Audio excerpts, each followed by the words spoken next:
I think Whitney's legacy is going to always be, that of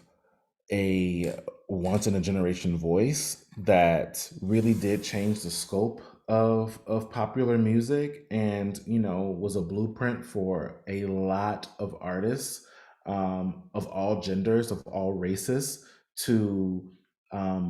study and to embrace and to also try to replicate.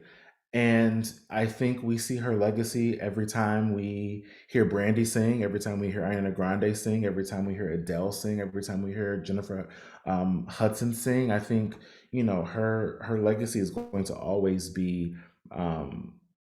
the absolute brilliance of her voice and what that gave to us. But it's also going to be the barriers that she broke for women in particular. I know that for some people it's going to be, hey,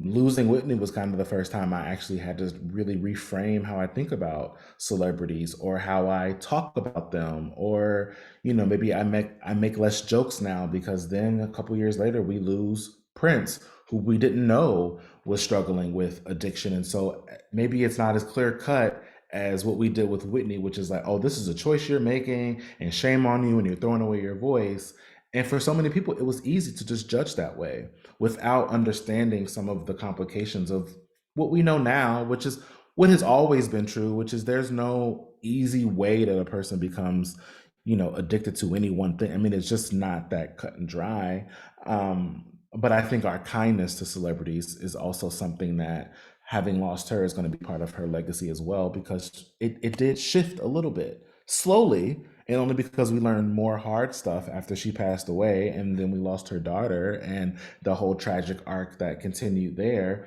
But I really do think, and I hope that largely her legacy is going to be her voice and the barriers that she broke.